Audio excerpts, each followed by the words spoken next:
Find the nature of the roots of the following contiguations. If the real roots exist, find them. बोल रहा है कि आपको nature of roots बतानी है। ठीक है, तो नेचर ऑफ रूट्स मैंने आपको बताया था। क्या बताया था भाई कि डी स्क्वायर मतलब सॉरी डी जो डिस्क्रिमिनेंट होता हमारा होता है, अगर उसकी वैल्यू जीरो से बड़ी रहेगी तो वो क्या बोलते हैं, वो तब हमारा जो नेचर ऑफ रूट्स होता है वो होता है टू रियल डिस्टिंक्ट रूट्स। और डी की वैल्यू जीरो की इक्वल होती है तो क्या होता है भाई, टू इक्वल रियल रूट्स। और डी की वैल्यू जीरो से लेस होती है, छोटी से होती है, क्या होता है, नो रियल रूट। ठीक है, मैंने बताया था आपको डेसिमल पार्ट्स में, और आज की वीडियो में देख भी लेते हैं। और बोल रहा है कि अगर कोई रियल रूट्स होगा ना तो उसको फाइंड भी करना है। तो चलिए करते हैं कैसे इसको सॉल्व करेंगे। पहला क्वेश्चन देखते हैं।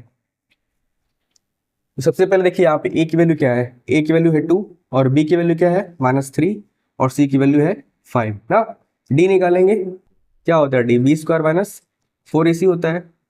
तो बी स्क्वायर -4ac, बी की वैल्यू कितनी -3, तो -3 का स्क्वायर कर देंगे -4 मल्टीप्लाई ए की जगह पे 2 रखेंगे और सी की जगह पे रखेंगे 5। 3 का स्क्वायर कितना होता है 9 होता है। ठीक है, 4 2 जा 8, 8 5 जा 40 हो गया ना, 4 2 जा 8, 8 5 जा 40। तो माइनस करने में कितना आएगा, -39 आएगा। देखिए डी की वैल्यू क्या हो गई, जीरो से छोटी हो गई ना। ये माइनस में है तो जीरो से छोटा हुआ, तो लिखेंगे यहाँ पे डी लेस देन जीरो और इसके आंसर में लिखेंगे क्या, नो रियल रूट्स। ठीक है, ऐसे ही करना है इसको। आगे करते हैं सेकंड क्वेश्चन को। देखो भाई इसमें ए की वैल्यू कितनी है, ए की वैल्यू है 3, बी की वैल्यू कितनी है -4√3 और सी की वैल्यू कितनी है 4 है, यही है ना। चेक करते हैं, सबसे पहले डी निकालते हैं। जो डी की वैल्यू होती है वो होती है क्या, बी स्क्वायर -4ac और बी स्क्वायर तो मतलब -4√3 का स्क्वायर करेंगे, -4 मल्टीप्लाई ए की जगह पे 3 और सी की जगह पे 4। ठीक है, 4 का स्क्वायर तो 16 होता है और √3 का स्क्वायर कितना होता है 3 होता है। तो 16 3 से कितना होता है 48, यानी इसको सॉल्व करेंगे कितना आएगा भाई 48 आएगा। ठीक है, -4 3 जा 12, 12 4 जा 48, ये भी 48 आ गया। कट के कितना आ गया, ये 0 आ गया। तो यानी डी की जो वैल्यू आ गई वो 0 की क्या आ गई, इक्वल आएगी। अगर अगर ये कंडीशन बनता है तो क्या बोलते हैं, टू इक्वल रियल रूट्स।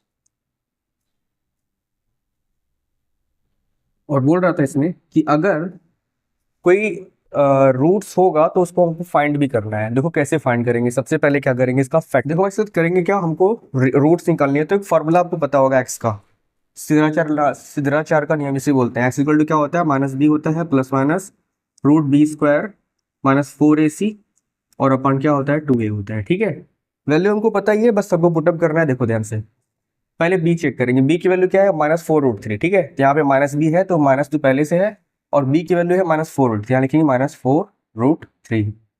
ठीक है, प्लस माइनस और देखो √b² -4ac हमने क्या निकाला है, b² -4ac तो निकाला है। इसकी वैल्यू कितनी आई है, 0 आई है, यानी यहाँ पर रूट में क्या रखेंगे 0 और अपान 2a, 2 मल्टीप्लाई ए की वैल्यू कितनी है 3 है, यहाँ रखेंगे क्या 3 रखेंगे। ठीक है, तो ये कितना हो जाएगा, माइनस माइनस हो जाएगा प्लस, ये हो जाएगा हमारा 4√3 अपान 2 3 जा 6। काटेंगे इसको 2 से तो 2 2 जा 4, 2 3 जा 6, यानी ये 2√3 अपान 3 आएगा।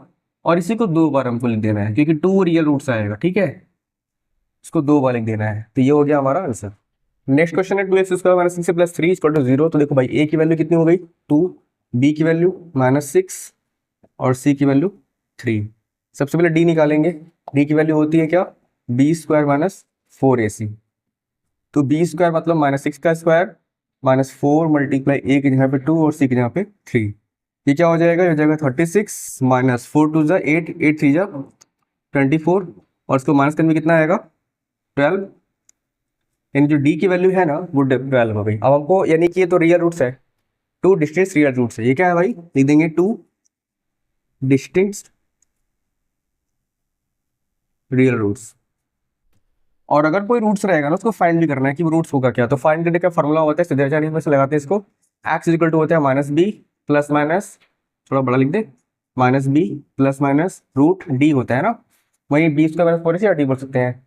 और अपान क्या होता है 2a होता है। ठीक है, तो देखो b की वैल्यू कितनी है -6 है, तो यहाँ पे क्या रखेंगे, पहले -6 का है और इसका -6। ठीक है, फिर प्लस माइनस और d की वैल्यू कितनी आई है 12 भाई, यहाँ लिखेंगे 12 इज इक्वल टू, सॉरी अपान में 2 है तो 2 मल्टीप्लाई 2, 2 2 कितना हो जाएगा 4 हो जाएगा, इधर लगा दे। ये -6 प्लस कितना हो जाएगा, +6, माइनस माइनस क्या हो जाएगा प्लस, और प्लस माइनस, और 12 को लिख सकते हैं क्या, 2 मल्टीप्लाई 2 मल्टीप्लाई 3, 2 मल्टीप्लाई 2 मल्टीप्लाई 3, हाँ, और अपान में कितना हो जाएगा, ये 4 हो जाएगा। ये हो जाएगा 6 प्लस माइनस √2 बार है, उसको बाहर निकाल देंगे, क्या हो जाएगा 2√3 अपान 2 हो जाएगा। ठीक है, अब देखो ध्यान से करेंगे क्या इसको, सब में से 2 कॉमन दिखाई दे रहा है ना आपको, देखो 6 और 2 में कॉमन दिखा रहा है, क्या 2 कॉमन दिखा रहा है, 2 कॉमन कर लेंगे, क्या बचेगा यहाँ पे 3 प्लस माइनस यहाँ पे 2 निकल गया, क्या बचेगा √3 और अपान 2 बचा, ये कैंसिल हो जाएगा 2 से 2। देखो भाई 2 वैल्यू, एक प्लस एक माइनस, तो एक बार प्लस में लिख देंगे इसके आंसर को और एक बार लिख देंगे माइनस में। ये हो गया हमारा थर्ड का आंसर। तो आशा करता हूँ आपको सॉल्यूशन समझ में आया होगा, और वीडियो अच्छा लगा तो वीडियो को प्लीज़ लाइक करिएगा और चैनल पर कमेंट करके जाइएगा, और अभी तक चैनल को सब्सक्राइब नहीं किए हैं तो चैनल को भी सब्सक्राइब कीजिएगा। मिलते हैं नेक्स्ट वीडियो में, तो थैंक यू सो मच।